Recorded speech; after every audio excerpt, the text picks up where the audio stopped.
Hello दोस्तों, आइए ज्ञान की बात यूट्यूब चैनल में आज मैं आप लोगों को हिंदी का 30 महत्वपूर्ण क्वेश्चन करवाऊंगा। चलिए वीडियो स्टार्ट करते हैं।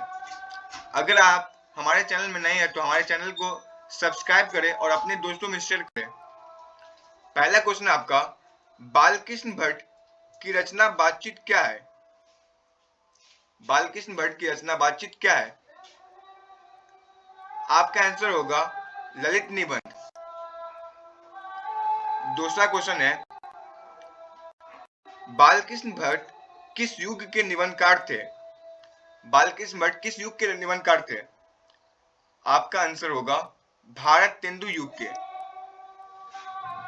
तीसरा क्वेश्चन है आपका, मनुष्य की बातचीत का उत्तम तरीका क्या है? मनुष्य की बातचीत का उत्तम तरीका क्या है? आप लोग पढ़े होइएगा। अबाक होकर अपने से बातचीत करना। आपका ऑप्शन डी होगा सही। चौथा क्वेश्चन है, संवाद में सबसे महत्वपूर्ण क्या है? तो संवाद में सबसे महत्वपूर्ण क्या है बताइए आप लोग, आंसर कमेंट कीजिए। आत्मीयता। आत्मीयता जो होता है संवाद में सबसे महत्वपूर्ण होता है, आत्मीयता। आपका ऑप्शन नंबर सी सही है। आइए पांचवा देखिए, बालकृष्ण भट्ट का जन्म कब हुआ था? यहाँ पे कब नहीं लिखा हुआ है, चलिए कब हुआ था? कब कब हुआ था?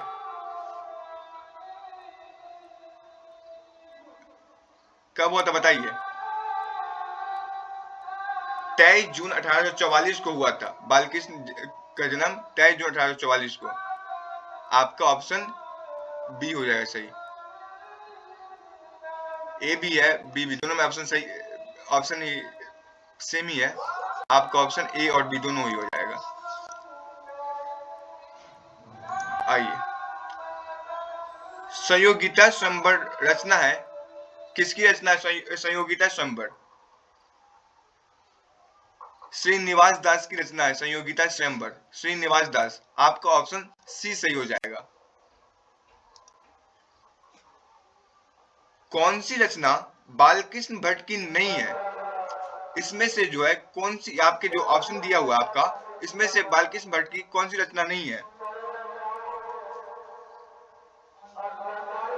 परीक्षा गुरु जो है बालकृष्ण भट्ट की रचना नहीं है। आपका सही आंसर हो जाएगा ऑप्शन डी। कौन सी रचना बालकृष्ण भट्ट की है, इसमें पूछ रहा है कौन सी रचना बालकृष्ण भट्ट की है। तो इसमें देखिए आपका ऑप्शन नंबर ए सही हो जाएगा। ऑप्शन ए, रेल का विकट खेल, जो आपके द्विगंत भाग 2 में चैप्टर नंबर पहला जो है उसी में लिखा हुआ है। ये इसका आंसर होगा, पहला होगा। चलिए नेक्स्ट क्वेश्चन देखते हैं। बालकृष्ण भट्ट ने कौन सा मासिक पत्र निकाला था? बालकृष्ण भट्ट जो है कौन सा मासिक पत्र जारी किया था? हिंदी प्रताप, हिंदी प्रदीप। हिंदी प्रदीप जो है बालकृष्ण द्वारा रचित एक मासिक पत्र है। आपका ऑप्शन सी सही होगा।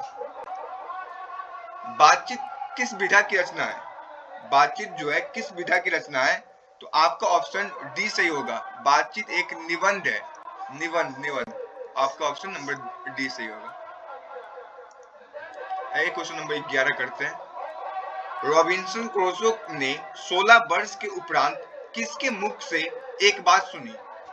रॉबिन्सन क्रूसो जो था वो 16 वर्ष के उपरांत, 16 वर्ष के बाद किसके मुंह से एक बात सुनी? तो आपका आंसर होगा फ्राइडे। 11 का ए होगा, फ्राइडे के मुख से एक बात सुनी थी। चलिए नेक्स्ट क्वेश्चन करते हैं। बातचीत शीर्षक निबंध के निबंधकार कौन है? बातचीत शीर्षक जो निबंध है आपका पहला चैप्टर जो है हिंदी द्विगंत भाग 2, हिंदी द्विगंत का जो है भाग 2, उसका शीर्षक कौन है? तो आप लोग पढ़े होइएगा। 12 का आपका ऑप्शन नंबर डी होगा, बालकृष्ण भट्ट। 12 का डी। बातचीत शीर्षक निबंध के निबंधकार है बालकृष्ण भट्ट। यही क्वेश्चन आपके एग्जाम में पूछा जाएगा, ये प्रीवियस ईयर भी पूछा गया था ये क्वेश्चन। चलिए, बातचीत के माध्यम से बालकृष्ण भट्ट क्या बताना चाहते थे? जो लेखक थे बालकृष्ण भट्ट, वो बातचीत के माध्यम से क्या बताना चाहते थे लोगों को? आपका आंसर होगा ए, बातचीत की शैली, बातचीत की शैली बताना चाहते थे। आइए क्वेश्चन, नेक्स्ट क्वेश्चन करते हैं। भट्ट जी को किसने अंग्रेजी साहित्य के एडिशन और स्टील की श्रेणी में रखा था? भट्ट जी जो थे आपके लेखक, उसको किसने अंग्रेजी साहित्य के एडिशन और स्टील की श्रेणी में रखा था? तो रामचंद्र शुक्ल जो थे उन्होंने रखा था। आपका ऑप्शन नंबर सी सही होगा। चलिए नेक्स्ट क्वेश्चन देखते हैं। बालकृष्ण भट्ट का निवास स्थान कौन सा है? बालकृष्ण भट्ट जो रहते थे, जिस जगह पर रहते थे, वो कौन सा था? तो बताइए, आप लोग कमेंट में आंसर दीजिए।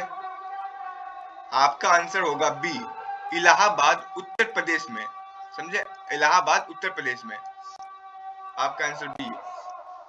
चलिए नेक्स्ट क्वेश्चन। बालकृष्ण भट्ट का 70 नंबर क्वेश्चन है। बालकृष्ण ने हिंदी प्रदीप नामक मासिक पत्रिका निकालना कब प्रारंभ किया था? बालकृष्ण भट्ट जो थे, वो हिंदी प्रदीप नामक मासिक पत्रिका कब निकाला था, कब जारी किया था? आप 1877 में, 1877 में। आपका ऑप्शन बी होगा, आपका ऑप्शन ए होगा, ऑप्शन नंबर ए। चलिए नेक्स्ट क्वेश्चन देखते हैं।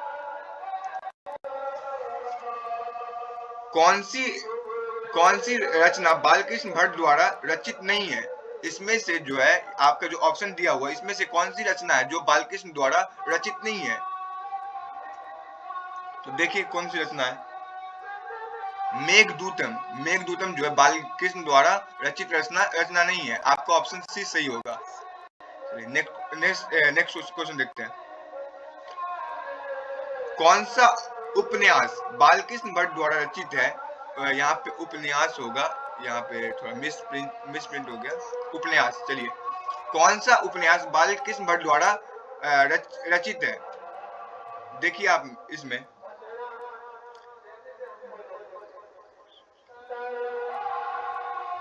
आपका मैला आंचल जो था, वो बालकृष्ण द्वारा रचित है।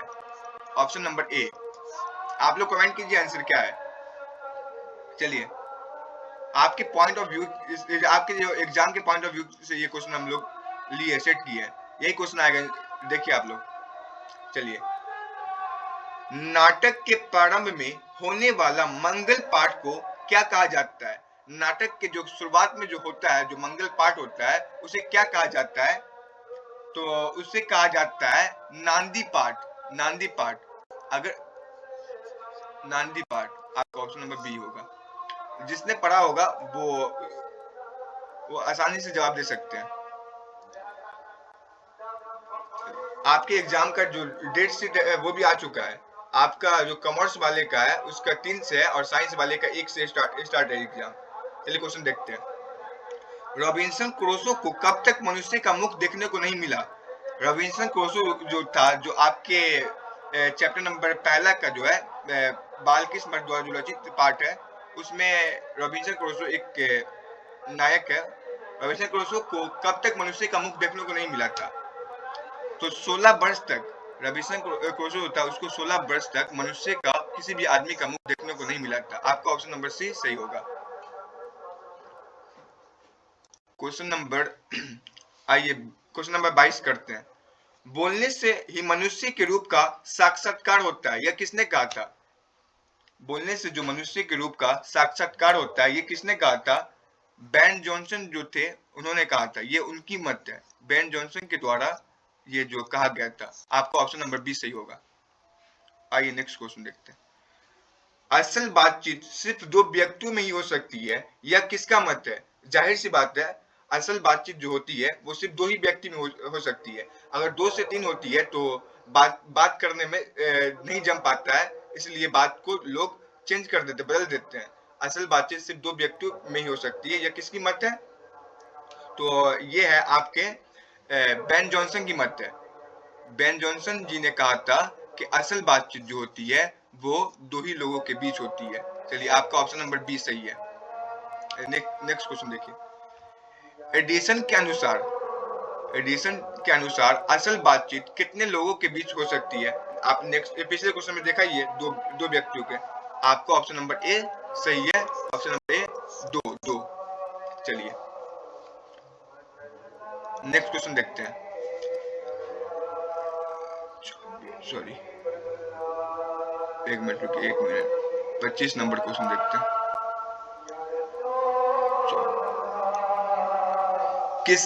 किसके न होने से सृष्टि गूंगी प्रतीत होती है? किसके नहीं होने से ये जो दुनिया जो ये सृष्टि जो ये वर्ल्ड जो ये है ये गूंगी प्रतीत होती है? बाक शक्ति के। अगर हम नहीं बोलेंगे तो ये दुनिया जो है एकदम गूंगी प्रतीत होती है। बाक शक्ति। आपका सही आंसर है बी। चलिए, क्वेश्चन मिस हो गया था। 25 वाला वो था, ये 26 से आगे। चलिए, ये 26 है।